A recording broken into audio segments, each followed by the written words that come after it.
Salve, família! Hoje o papo é sobre a famosa PEC da blindagem, também chamada de PEC das prerrogativas. Esse nome já diz muita coisa, né? Blindagem. Mas blindagem de quem? Blindagem pra quê? E é isso que eu vou explicar aqui. Então bora lá!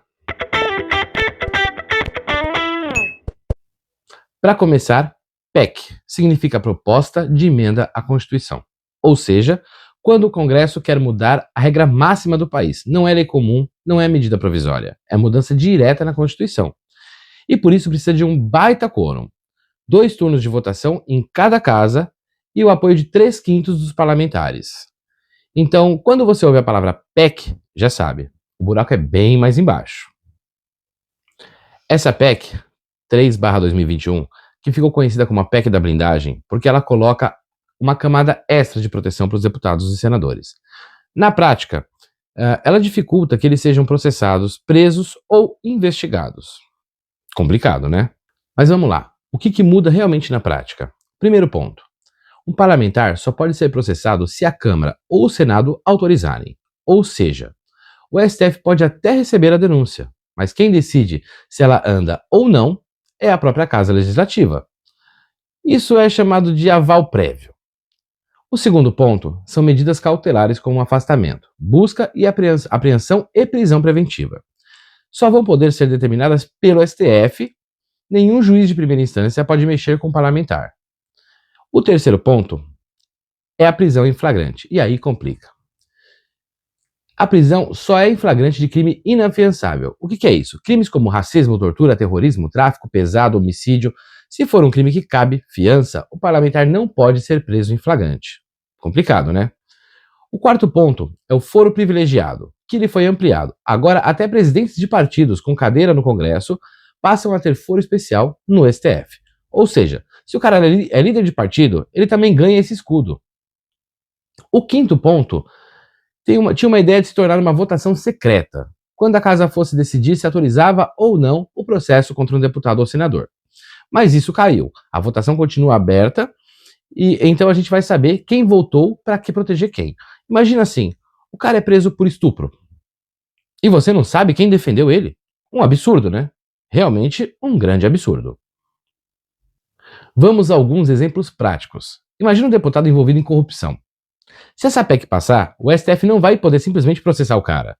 Vai ter que pedir autorização para a Câmara. E aí, se os colegas resolvem blindar, o processo nem anda. Já imaginou? Ou então imagina um senador pego em flagrante com dinheiro de propina na cueca. O que não é tão incomum assim que a gente vê no nosso histórico. Se o crime não for inafiançável, ele não pode ser preso. Percebe a diferença? Antes havia espaço para o judiciário agir. Com essa PEC, o legislativo passa a ter a chave do cadeado, o que complica um pouco as coisas. Agora vamos ver os dois lados da moeda.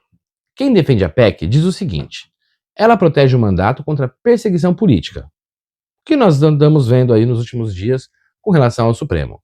Ela garante independência do legislativo e evita abusos do judiciário, principalmente do STF, que pode querer intimidar parlamentares com processos. Basicamente, é o que a gente vê quando, por exemplo, Davi Alcolumbre fala que não vai votar o impeachment de Moraes. Por quê? Porque o Moraes está com processo na mão dele. Entre muitas outras coisas que nós vemos aí, que o judiciário fica fazendo aquela chantagem com os parlamentares. Já quem critica a PEC, rebate que isso é blindagem de corruptos. É um escudo de impunidade.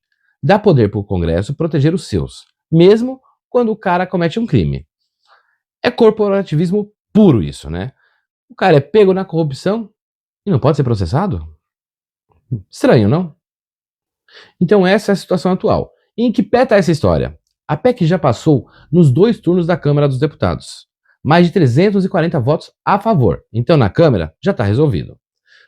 Agora só faltam alguns destaques para votar, algumas coisinhas, mas o texto base já está fechado e já passou. A bola agora está no Senado, e aí o clima muda um pouco. Já tem vários senadores dizendo que não apoiam. O presidente da Comissão da Constituição e Justiça do Senado, ele falou que não vê chance dessa PEC ser aprovada lá. E aí, o que você pensa sobre isso? Mas assim, se a Câmara aprovou e o Senado o buraco é um pouquinho mais embaixo, se o Senado barrar, a PEC morre. Se aprovar, aí sim, vai virar emenda constitucional e vai dar poderes aos senadores e deputados. Agora vamos lá. Quem votou a favor? Os deputados bolsonaristas do PL, é claro, eles estão querendo se livrar do Alexandre de Moraes e do Supremo. E isso não é novidade para ninguém. Também tem aqueles que vão fazer corrupção, é claro.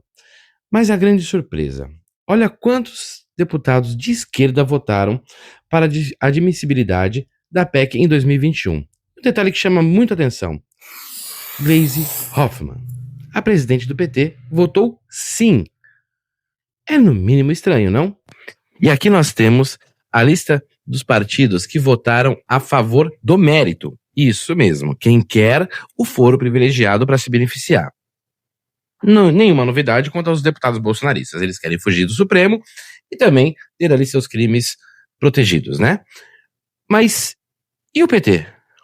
Por que parte do PT votou a favor? Vamos lembrar que a corrupção, ela acontece dos dois lados. Não dá pra gente só criticar o PT e falar que somente o PT rouba. Todo político, de algum jeito ou de outro, se beneficia com o sistema.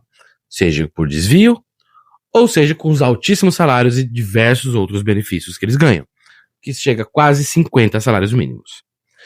Então fica a dica, nas próximas eleições, verifica quem está votando em favor de si próprio, verifica quem está legislando em causa própria. Então é isso, família, o resumo é o seguinte: a PEC da blindagem é uma mudança que mexe pesado na relação entre o judiciário e o legislativo. De um lado, pode ser vista como proteção institucional, mas de outro, como carta branca para impunidade. E de impunidade a gente já está cansado, né? É por isso que a gente tem que sempre ficar de olho, porque no fim das contas, quem paga a conta dessas manobras políticas é sempre a gente, é sempre o povo. E se você gostou desse conteúdo e quer ficar atualizado sobre política, sobre o que acontece no cenário político brasileiro e também internacional, se inscreve no meu canal, aproveita e diz aí o que você pensa. Você é a favor dessa PEC? Você acha que é justo blindar os políticos? Ou você é contra? Você acha que isso só vai favorecer a corrupção? Diz aí nos comentários a sua opinião. Quero muito saber o que você pensa sobre isso. Aproveita, curte o canal, dá aquela fortalecida pra mim. Isso ajuda muito e ajuda o YouTube a entregar o vídeo para mais pessoas.